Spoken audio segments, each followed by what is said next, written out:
You've heard of Nikola Tesla, right? The genius who basically invented the modern world with things like remote controls and AC power. Well, his secret wasn't just about being smart. He believed that every single one of his inventions was fully created in his subconscious mind first. He would literally see it, complete in his head, before he ever built a thing. So what if I told you that same power isn't just for geniuses like Tesla? What if that blueprint for success is waiting inside all of us? That's what we're going to unpack today. So let me ask you a question. What if almost everything you do, the choices you make, the feelings you have, the things you shy away from, isn't really a conscious choice at all? The science is pretty clear on this. A whopping 95% of our lives are run by the subconscious. It's kind of like we think we're in the driver's seat, but most of the time there's a powerful autopilot system that's actually steering the car. And just look at the raw data here, because this is where it gets kind of mind-blowing. Our conscious mind, the one we're using right now, handles about 40 bits of information per second.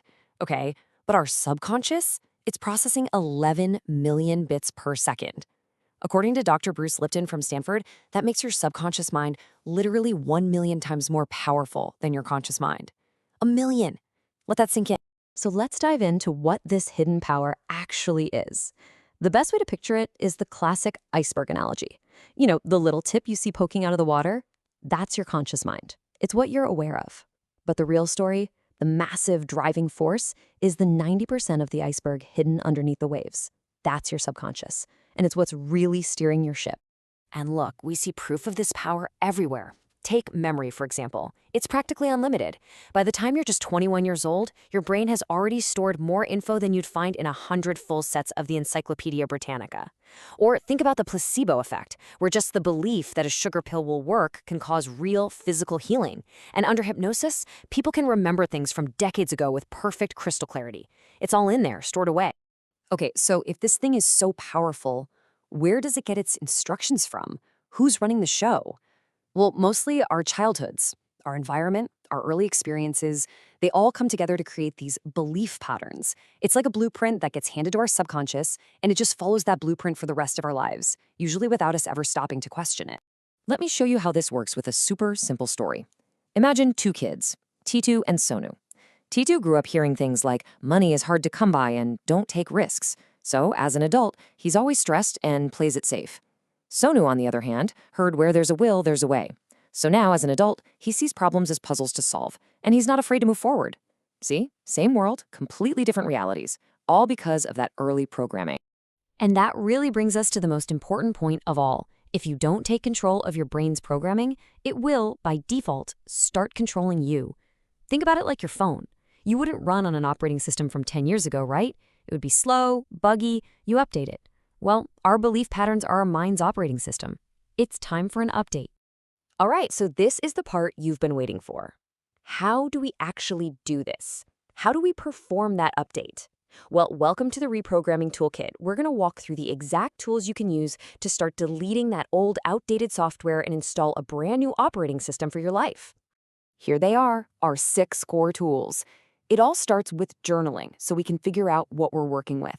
Then we clear the way with dopamine management and mindfulness. After that, we prepare the ground with gratitude. And finally, we plant the new seeds with visualization and affirmations. So let's break each one of these down. First things first, you have to know what you're trying to fix. You can't fix a bug in the code if you don't even know it's there, right? That's what journaling does. By keeping a simple thought journal and just writing down those negative thoughts when they pop up, you know, the I'm not good enough or I'll never be able to do that, you drag those hidden beliefs out into the light so you can finally deal with them. Next up is a huge one in our modern world, dopamine management. Our brains are basically wired to chase easy pleasure, those little hits of a chemical called dopamine. Things like endlessly scrolling social media or binge watching a whole season of a show, that's what that is. The problem is, it makes focusing on the important, long-term stuff, like learning a new skill, feel incredibly boring. By cutting back on the cheap dopamine, you actually give your brain the focus it needs for the things that really matter. You know that feeling when someone cuts you off in traffic and you feel that immediate flash of anger? That is your subconscious on autopilot.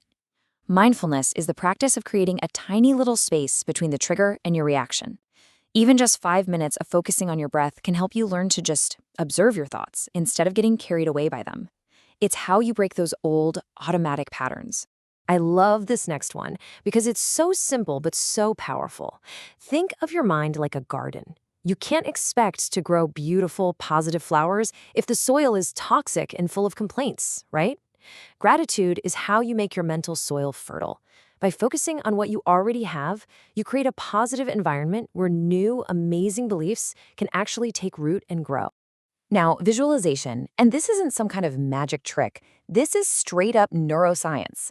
When you close your eyes and vividly, emotionally imagine yourself achieving your goal, your brain doesn't really know the difference between that and a real memory. You are literally programming your goal into your subconscious, which then goes to work behind the scenes, looking for ideas and opportunities to make it happen. And finally, affirmations. This is how you reinforce the new beliefs you want to install. And before you think it sounds silly, just look at who uses this stuff. Virat Kohli used self-talk for his epic comeback.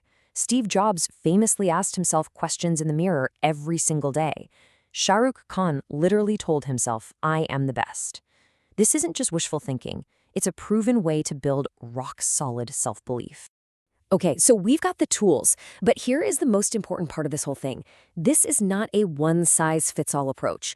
The real magic happens when you stop trying to follow someone else's plan and instead build a personal formula that is tailored specifically for you, for your personality and your learning style. So let's figure that out right now. Let's start by customizing that first tool, journaling. The best way for you to use it really depends on where you're at on your journey. So just ask yourself this quick question. Are you brand new to this kind of self-reflection, or have you been exploring your inner world for a while now? So if you're pretty new to this, I want you to start with a reflecting journal. Just spend 10 minutes a day really digging into your past to find those old beliefs. But if you're already pretty self-aware, then a simple thought journal on your phone is perfect. It lets you catch and challenge those negative thoughts right in the moment they happen. Okay, next up, let's customize how you're going to install those new positive beliefs. The best way to do this depends on how you naturally learn. So think about it for a second. Are you a visual person who needs to see things, an auditory person who learns by listening, or a verbal person who needs to write things down? It's really that simple. If you're a verbal learner, the act of physically writing out your goals again and again will be incredibly powerful for you. If you're auditory, record your affirmations and listen to them every single morning. And if you're a visual person, like me, then it's all about creating a vision board or just closing your eyes and really seeing and feeling your success.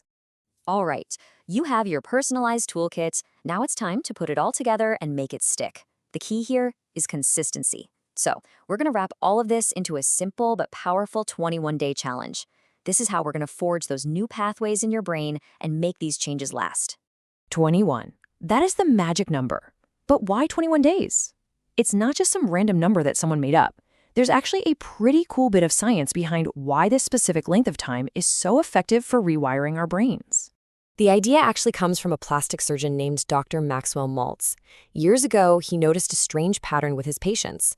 It took them about 21 days to get used to their new reflection in the mirror. He realized this was the minimum amount of time it takes for our brain to let go of an old mental image and for a new one to really solidify and feel real. So, as you go through these 21 days, how will you know it's actually working? We'll look for these 3 simple signs. First, your self-awareness will shoot up. You'll start catching yourself in the middle of a negative thought. Second, you'll find yourself taking small risks, stepping just a little bit outside your comfort zone. And third, you'll just start to notice a genuine lift in your mood. More joy, more positivity in your day-to-day life. Okay, your 21 days start right now. The power to literally rewrite your own story is in your hands. So I'll leave you with one final question to get you started on this journey. What is the very first limiting belief that you are going to choose to change?